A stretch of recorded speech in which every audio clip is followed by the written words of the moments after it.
রোববার রাত 11টায় ঢাকা বিশ্ববিদ্যালয়ের মুক্তি ও গণতন্ত্র তোরণের সামনে হঠাৎ উত্তেজনা। মুহূর্তে সেটি ছড়িয়ে পড়ে নীলক্ষেত নিউ মার্কেট এলাকায়।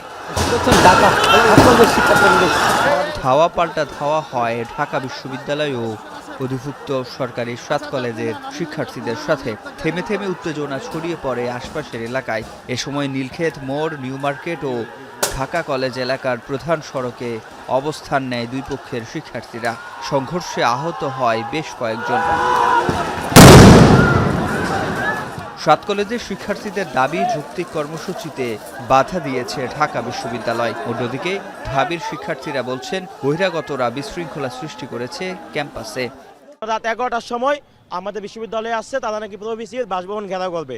এটা তো কোনো সভ্য মানুষের কাজ হইতে পারে না। মুক্তি ও গণতন্ত্র তোরণের সামনে আসার আগে আমরা প্রশাসনকে দেখেছিলাম সেখানে, কিন্তু দুই গ্রুপের মুখোমুখি সময় প্রশাসনের নীরব ভূমিকার কারণে আজকের এই অনাকাঙ্ক্ষিত ঘটনাটি। আমরা তো অনাকাঙ্ক্ষিত পরিস্থিতি কোনোভাবে সৃষ্টি করতে চাই না, কিন্তু ঢাকা ইউনিভার্সিটির ছেলেরা যখন সন্ধ্যায় আমরা অবরোধ করছি, ওরা আমাদের উপর অ্যাটাক করছে। আমাদের অনেকগুলো ছাত্র আহত হয়েছে। প্রবিসি আমাদের কাছে ক্ষমা চেতে হবে তার অসৌজন্যমূলক আচরণের জন্য। আমাদের এবং যেই ধরনের দফাগুলো আছে সেই দফাগুলো হচ্ছে ঢাকা বিশ্ববিদ্যালয় কর্তৃপক্ষ মেনে নিতে হবে।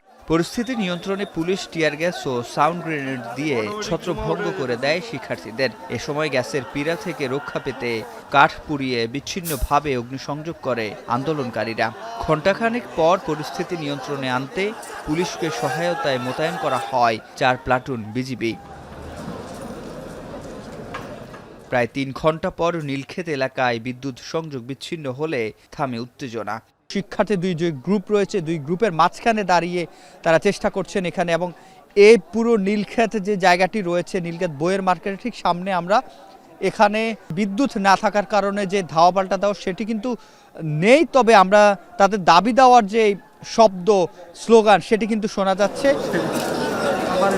অবশেষে রাত 3:30টায় সংবাদ সম্মেলনের মধ্য দিয়ে সড়ক ছাড়ে 7 কলেজের শিক্ষার্থীরা, যেখানে সোমবার 7 পয়েন্ট অবরোধ করে ঢাকা অচল করার হুঁশিয়ারি দেন। সে সাথে ঢাবির অধীনে সকল পরীক্ষা, ক্লাস বর্জন ও প্রভিসির পদত্যাগের দাবি করেন। দেশের মানুষ নিয়ন্ত্রণ করবে ঢাকা বিশ্ববিদ্যালয়। এই সুপ্রিমেসি থেকে বেরিয়ে আসার জন্য আমরা আর ওদের আন্ডারে একটা পরীক্ষাও দিব না। কালকের পরীক্ষা বয়কট এবং কাল থেকে ঢাকা শহর অচল থাকবে। ছাত্রলীগের ঢাকা ইউনিভার্সিটির যারা ভিতরে আছে, ছাত্রলীগ সন্ত্রাস বাহিনীর মতো আজকে আক্রমণ করছে।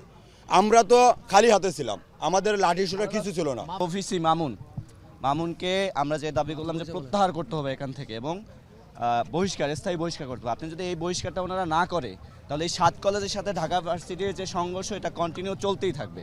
7 কলেজের 7 পয়েন্ট দিয়ে ঢাকা ইউনিভার্সিটির কোনো ধরনের যানবাহন চলবে না। অন্যদিকে শিক্ষার্থীদের ধৈর্য ধরার আহ্বান জানান প্রভিসি। সে সাথে 27 জানুয়ারি সব ক্লাস ও পরীক্ষা স্থগিত করেছে ঢাকা বিশ্ববিদ্যালয়। আমি বিশ্বাস করি সুষ্ঠু পরিবেশে পারস্পরিক আলোচনার মাধ্যমে এই ভুল বোঝাবুঝির অবসান ঘটবে। যে উত্তেজনার সূত্রপাত হয়েছে তা প্রশমনের জন্য সব পক্ষকে ধৈর্য ধারণ করার জন্য আমি আন্তরিক আহ্বান জানাচ্ছি। এর আগে 5 দফা দাবিতে রোববার কয়েক ঘণ্টা সায়েন্স ল্যাব অবরোধ করে রাখে 7 কলেজের শিক্ষার্থীরা। সিফাত শাহরিয়ার, এখন, ঢাকা।